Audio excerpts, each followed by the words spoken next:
살다 베트남으로 응원한 적은 처음이었고 마치 제가 베트남 사람인 것 같았습니다.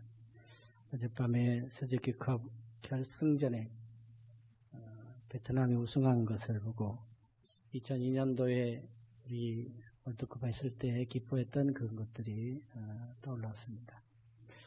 근데 그건 몇 년 전의 일이고 또 어제 일이라 할지라도 지나가는 그런 기쁨이고 위로이기도 해요. 우리나라 하도 어렵고 힘들다 그러니까 그런 것을 통해서라도 위로와 기쁨을 얻으려고 하는 그런 사람도 있을지 모르지만 그런 위로도 지나간다는 것이죠.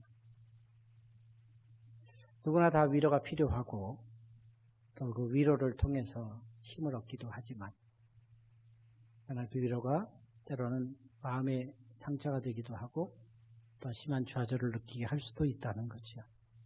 그러기 위해서 참 위로가 필요한데 그 위로는 하나님께서 주시는 세상이 줄 수 없고 알 수 없는 하나님만 주시는 위로가 있습니다. 그 위로는 예수 그리스도입니다. 하나님의 위로가 그리스도라고 말할 때 구체적인 그 위로는 죄사함입니다. 영원히 멸망받아야 될 우리를 위해서 사람의 몸으로 오셨고 대신 십자가에서 죽으셨습니다. 다 이루었다 하시면서 죄값을 지르셨습니다. 그래서 누구든지 예수를 믿으면 영원히 멸망하지 아니하고 영원한 생명을 얻습니다. 죄사함을 받습니다. 이런 죄사함의 은혜, 위로가 우리 모두에게 주어진 줄로 믿습니다. 나는 그 주님이 우리와 함께 하시는 것입니다. 세상 끝날까지 내가 너희와 항상 함께 있겠다고 말씀하셨고 어제도 함께 하셨고 오늘도 함께 하십니다. 사람은 변해도 변덕을 부려도 우리 주님은 변하지 않으시는 어제나 오늘이나 영원토록 변하지 않는 분이십니다. 그분이 우리와 함께 하시는 것이 가장 큰 위로요. 또 변할 수 없는 그런 위로인데 이런 위로가 여러분들의 인생에 늘 함께 하기를 주님의 이름으로 축복합니다. 그렇다면 여러분, 이 하나님의 위로하심이 우리에게 날마다 있으려면 어떻게 해야 되겠습니까? 사실 우리가 하나님의 은혜를 받으려고 할 때 우리가 뭔가를 한다라고 하는 것은 맞지는 않습니다. 하나님이 위로부터 내리는 은혜는 우리가 받으면 되는 거예요. 근데 그 받을 믿음의 그릇을 잘 준비해야 되는데 우리 안에 여러 가지 복잡한 생각들과 상념의 찌꺼기들이 남아있어서 그 하나님의 위로부터 내리는 은혜를 받지 못해요. 위로를 받지 못해요. 그래서 사실 하나님이 우리에게 거저주시는 이 엄청난 은혜를 우리가 잘 받을 수 있으려면 어떤 마음의 그릇을 준비해야 될 것인가 하는 것이 아주 중요한 것이지. 함께 읽은 25절부터 35절까지 말씀을 통해서 거저주시는 정말 이 은혜, 이 위로를 받으면 힘을 얻고 용기를 얻고 삶의 의욕을 갖게 하시는 이 위로를 우리가 받으려면 어떤 면에서 우리가 잘 준비해야 될 것인가. 그 첫째는 하나님과의 관계를 회복하는 것입니다. 누가는 시므온을 향해서 이렇게 얘기합니다. 하나님의 위로를, 이스라엘의 위로를 기다리는 자라 이렇게 얘기하면서 이 사람은 의롭고 경건하다라고 소개를 하죠. 의롭다, 디카이오스라는 단어를 쓰는데 이 말은 옳은 또는 공의라는 뜻을 가지고 있어요. 이것은 한마디로 말하면 하나님과 올바른 관계를 가지고 있다라는 얘기입니다. 의로운 사람은 뭔가 의로운 일을 해서가 아니라 하나님과 관계가 끊어지지 않아요. 여러분, 관계라는 건 뭡니까? 서로 얽혀있는 것을 관계라고 얘기합니다. 우린 관계 속에 살아갑니다. 사랑과 얽혀있고 돈과 얽혀있고 환경과 얽혀있는데 가장 중요한 것은 의롭다라고 할 때 그 사람은 하나님과 얽혀있는 하나님과 관계에 있는 사람이에요. 종종 우리는 연말을 당하면서 1년을 돌아보는데 내가 이런 일도 했고 이런 일도 했고 이런 일도 했으니 참 내가 뿌듯하게 올 한 해는 잘 지내왔다라고 생각하기 쉬워요. 근데 하나님은 우리에게 일보다는 일이 안 좋다 하지 말아야 된다는 얘기가 아니에요. 일보다는 관계를 더 중요시 여겨요. 근데 우리는 일을 더 많이 했으면 하나님 앞에 우리는 예배도 잘 드리고 하나님 잘 사랑받고 하나님의 축복을 받는 좋은 관계를 맺고 있다라고 착각하기 쉽다는 거죠. 하나님과의 관계가 좋으냐 그게 더 중요한 건데 하나님은 일보다 관계를 더 중요시 여기고 그 중요시 여겨야 되는 이유가 있어요. 하나님과의 관계가 깨어지면 삶의 균형도 깨어지고 인생도 무너지게 돼 있어요. 여러분 우리 몸에 밸런스를 유지할 수 있을 만한 요소들이 많아요. 근데 그 중에 하나만 깨어지면 밸런스가 무너져서 아프고 병원 신세지게 돼 있어요. 하나님과의 관계가 깨어지면 우리 인생이 아무리 사람들이 볼 때 괜찮다 할지라도 결국은 인생은 무너지게 돼 있어요. 슬라이스 치즈 회사로 유명한 크래프트 회사가 있어요. 저 회사에서 나오는 제품 중에 하나예요. 이 회사를 세운 사람이 제임스 클래프트라는 사람인데 매우 가난하게 지냈어요. 이 가난하다 그러면 미국 사람도 가난할까? 이런 생각하는 사람이 있는데 가난이 뭔지 모르는 사람은 가난하게 살았던 사람들의 이야기를 들어보세요. 잘 모르면 텔레비전에 가난하게 나온 그 장면을 한번 보세요. 정말 찢어지게 가난하다는 그런 것이 뭔지를 조금은 알아봐야 돼요. 정말 가난했어요. 가난했지만 이 사람에게는 있는 게 있어요. 뭐냐면 신실한 믿음이었어요. 비록 가난하고 삶에 희망이 없는 상황에 있을지 모르지만 그에게는 믿음이 있었어요. 이 신실한 믿음을 가지고 어떻습니까? 뭔가를 했어요. 그래서 회사를 만들죠. 여러분 가난한 사람은요 정말 그거 부자 되려고 한다기보다도 이 상황에서 좀 벗어보려고 하는 거의 몸부림치죠. 이 사람이 그렇게 안 했겠어요. 정말 열심히 노력을 했어요. 그랬더니 회사가 눈에 띄게 성장하고 매출이 늘고 직원이 늘어나고 상당히 부를 축적하게 됐어요. 얼마나 감사합니다. 여러분 돈은 없어도 찢어지게 가난해도 믿음이 있으면 우리 인생을 이렇게 헤쳐나갈 수 있어요. 아멘한 사람만 잘 헤쳐나갈 줄로 믿습니다. 나머지는 헤쳐나가지 마라. 여러분 정말이에요. 믿음이 있으면 살 수 있어요. 근데 믿음이 없거나 약하면 아무리 돈 많아도 그 돈 다 까먹어요.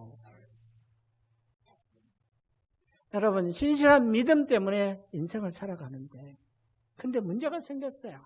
그렇게 잘 나가던 회사가 갑자기 뚝 꺾이는 거예요. 매출이 꺾이고 그리고 직원 수가 줄어들어요. 왜냐하면 그만두는 직원들이 많아지게 생겼어요. 운영이 어렵지요. 여러분 이때 회사를 운영하는 사람은 정말 무너지는 죽고 싶은 심정이래요. 안 그렇겠어요 여러분?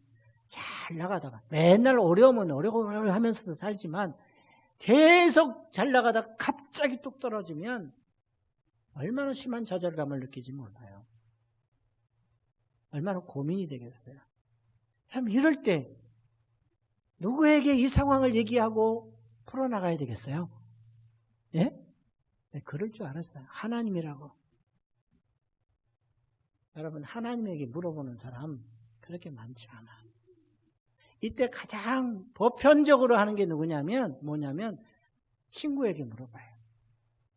친한 친구. 여러분들 신앙생활 할 때 어려움이 있고 힘든 일이 있으면 누구한테 뭐라고 해요? 하나님 찾는 사람 별로 없어.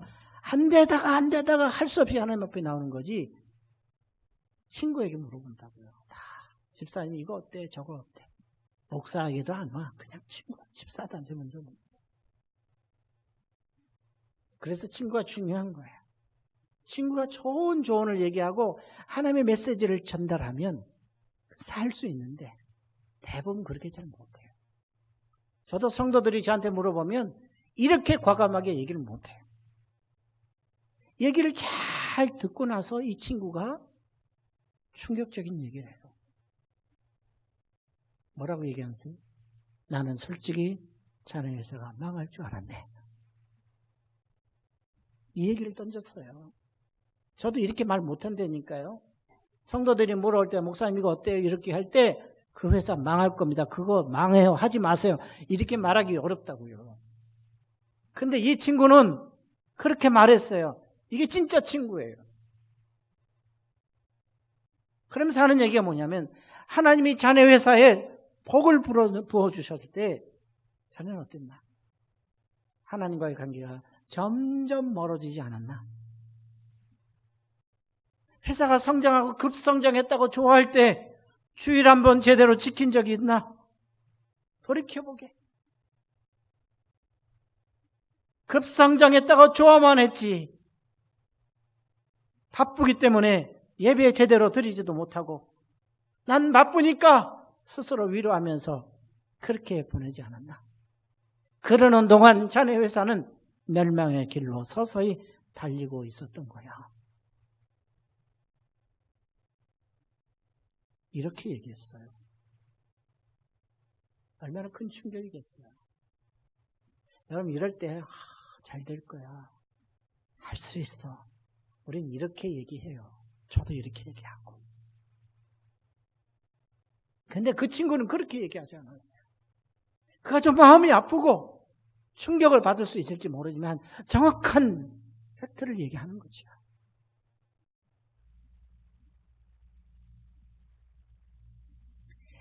친구의 충고를 받고 이 크래프트는 두 가지를 결단을 했어요. 꼭 예배 시간에 오전에도 그러더니 일부 때도 그러더니 이렇게 웅하네요. 장난을 많이 치는 것 같아요. 두 가지를 결단했는데 잘 들어보세요. 첫째, 무슨 일이 있어도 주의를 지킨다. 그게 첫 번째였어요. 여러분 사업하는 사람이 시간을 온전히 주인님 앞에 내어놓는다. 그건 어려운 거예요. 주일에 1시간? 아니에요. 주의를 온전히 지킨다. 두 번째, 내 수입의 절반을 드린다. 11조도 제대로 못하는데 절반이요? 아유. 그럼 11조는 점점 많이 벌을수록 더 힘든다는 거 아시죠? 두 가지 결단을 했어요. 이때부터 그는 하나님과의 관계를 온전히 지속해 가요. 그래서 회사가 회복되면서 지금 그 회사가 존재하죠. 세계적인 명성을 유지하고 있어요. 여러분 기억하십시오. 하나님의 관계가 무너지면 내 인생도 무너지고 사업도 무너지는 거예요. 하나님을 떠나서 살 수 없다라고 고백을 했어요. 주님을 처음 만난 그 순간 주님이 내 인생의 전부라고 고백을 했어요. 그런데 어느부터인지 내 입에서 주님 없이는 살 수 없습니다. 주님이 내 인생의 전부입니다라는 이 고백이 사라져가기 시작할 때 내 인생은 무너지기 시작한다는 것을 잊지 마세요.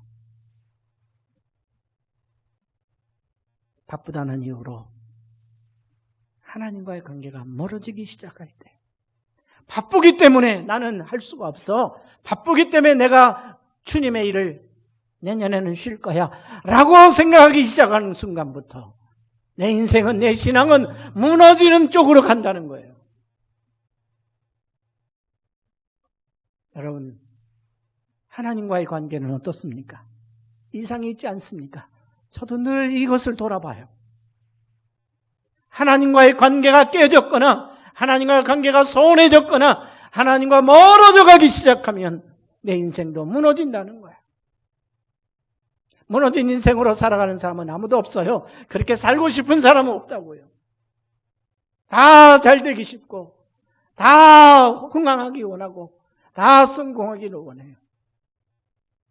그런데 우리는 그 모든 것들을 가능하게 하시는 하나님을 멀리하면서도 잘되기를 원하고 있다고 말해요. 여러분, 지금 여러분들은 하나님과 관계가 어떻습니까? 그냥 내 자리에 나와 앉아있는 무기력하고 무감각한 모습으로 그렇게 있지는 않습니까? 오늘 이 시간 하나님을 예배할 때 내 마음의 중심에 불루하여 하나님을 사랑할 마음으로 예배하는 그런 모습입니다. 오늘 성가대가 찬양을 했어요. 준비 많이 했어요. 수고했어요. 정말 주님을 사랑하는 마음으로 내가 하나님을 최고로 높이겠다라고 하는 그 마음을 가지고 준비하며 하나님을 찬양했나요?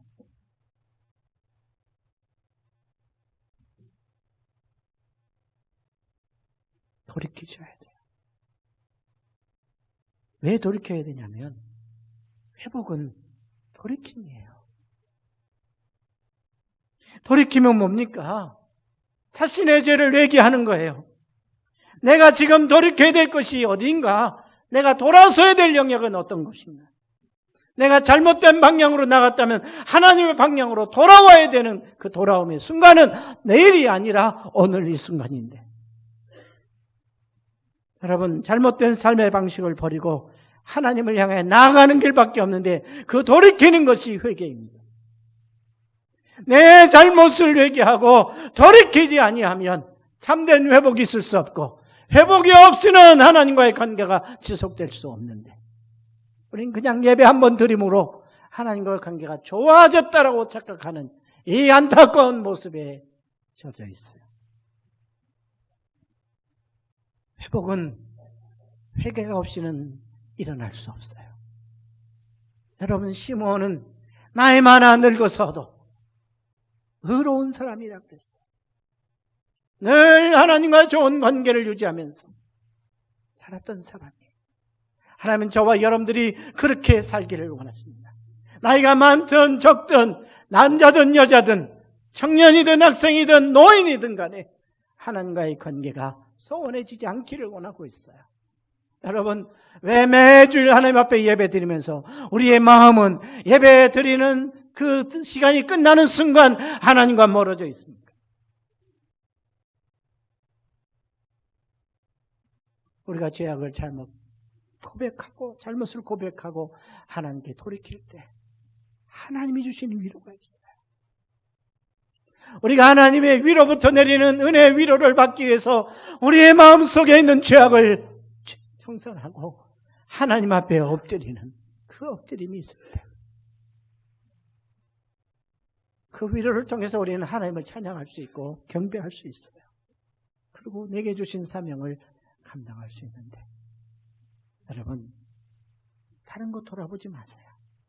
정말 하나님과의 관계가 회복되어 있는지, 날마다 하나님과 친밀한 교제를 가지고 있는지, 정말 뜨거운 감사한 마음으로 하나님을 찬양하는지, 환경과 사람의 이야기와 상관없이 하나님을 향한 뜨거운 마음이 있는지 우리 자신을 돌아보시고, 그렇지 못하다면 돌이키시기 바랍니다.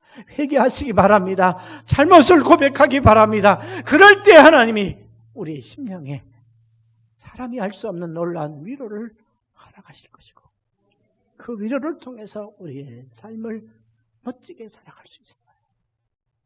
두 번째는요, 하나님을 신뢰합니다. 위로부터 내리는 하나님의 위로를 받으려면 하나님을 신뢰해야 돼요. 여러분, 시몬은 의롭고 그 다음에 경건하다 그랬어요. 경건하다, 율라베스, 뭡니까?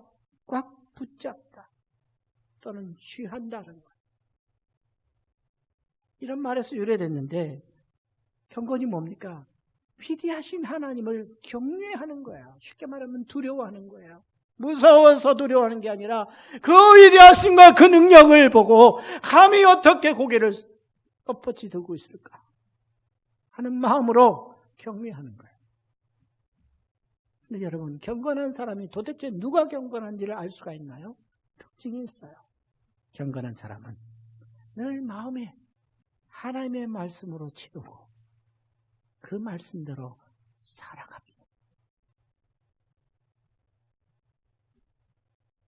경건한 사람, 그 사람이 붙잡고 있는 것은 지나가는 사람, 없어질 돈, 사라질 기술, 취미가 아니라 영원히 변하지 않는 하나님의 말씀을 붙잡고 있어요.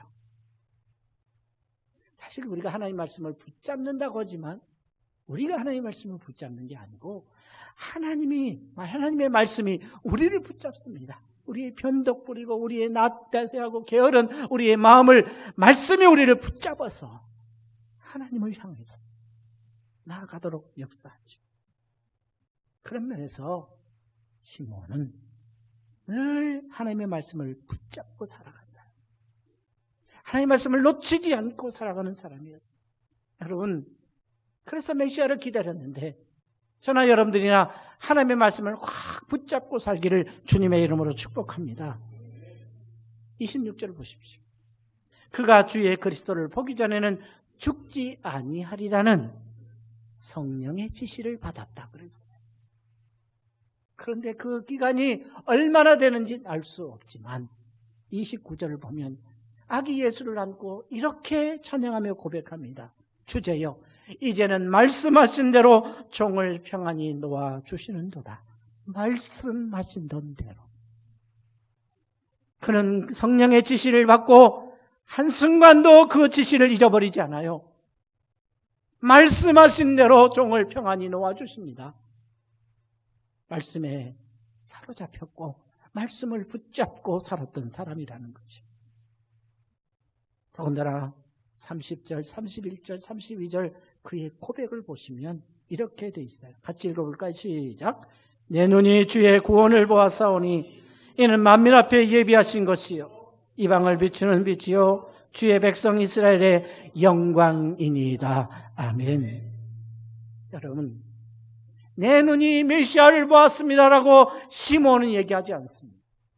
내 눈이 주의 구원을 보았습니다.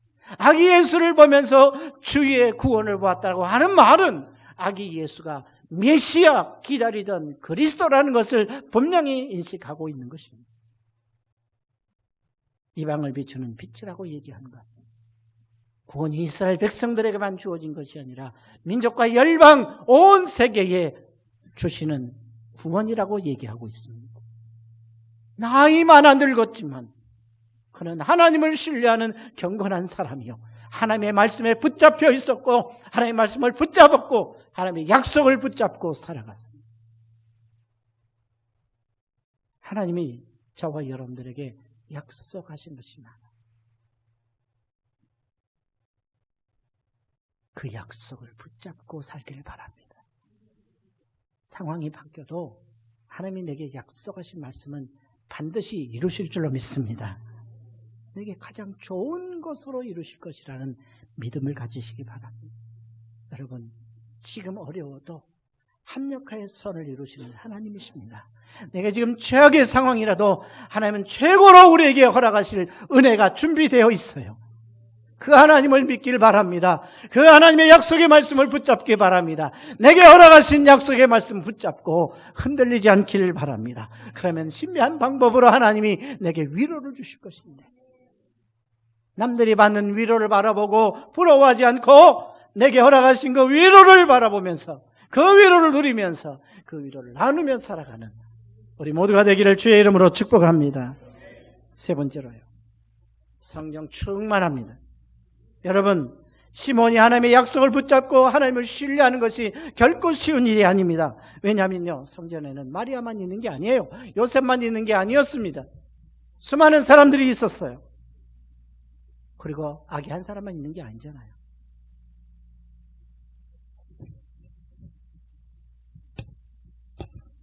그냥 들으십시오. 근데 여러분, 그 중에 누구 하나 아기 예수 앞에 엎드려서 오 주제여 이렇게 시몬처럼 고백한 사람이 없었어요. 아기 예수 앞에 경배하는 사람도 없었어요. 어떻게 한눈에 메시아를 알아볼 수 있었냐는 거죠. 문제는.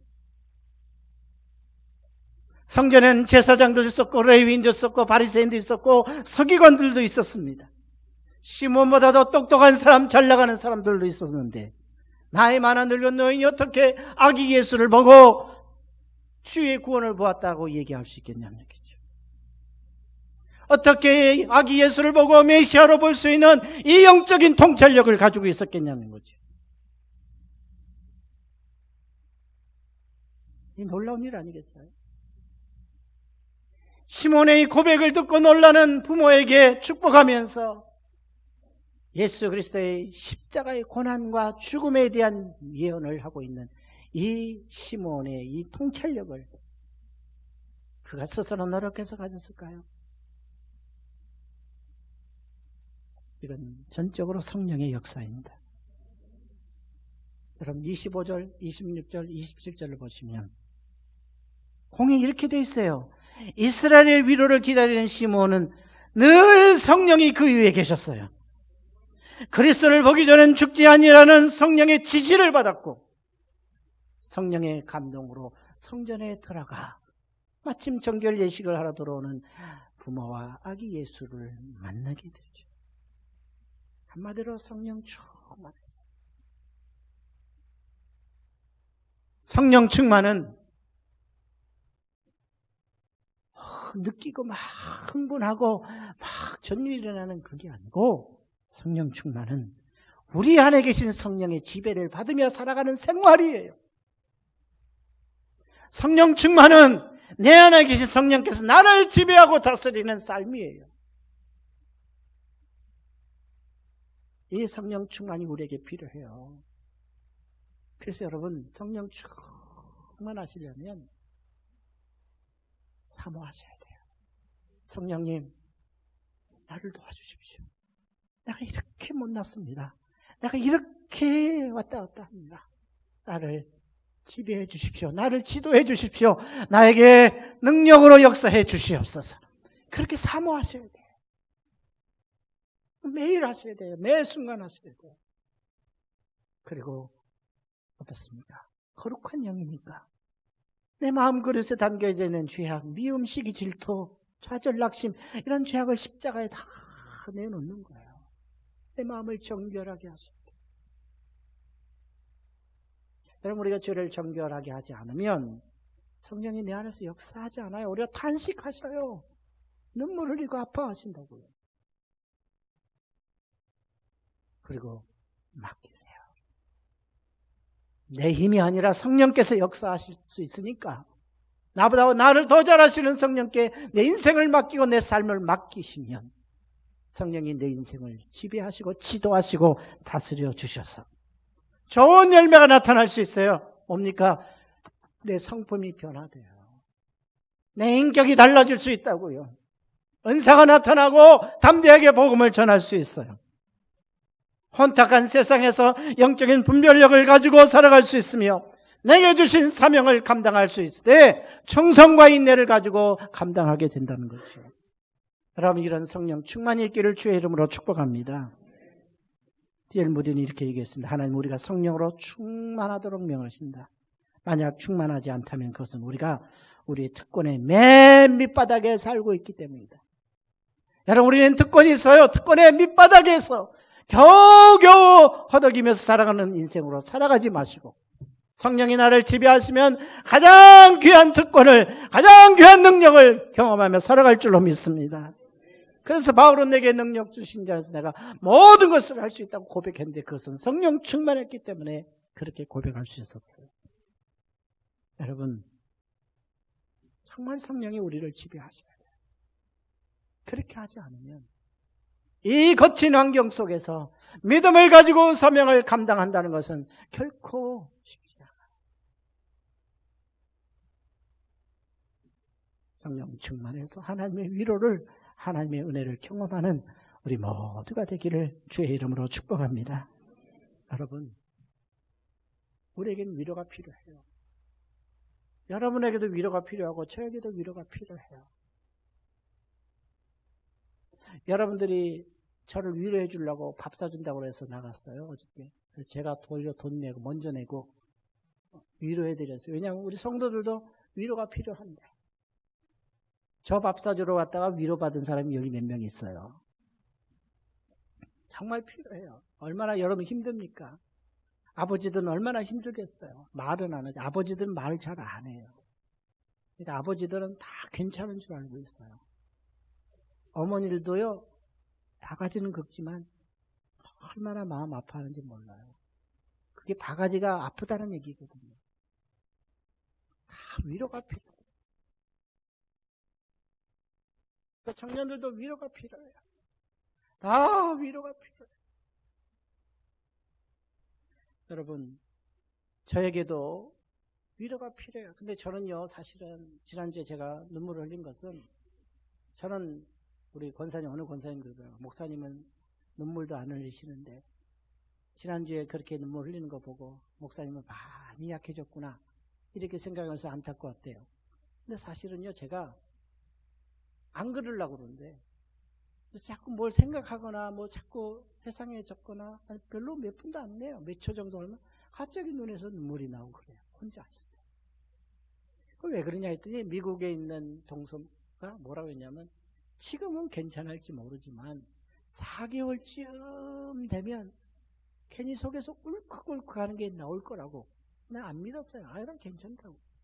아무 문제 없다고. 근데 4개월이 지나니까 그 증세가 진짜 나오더라고요.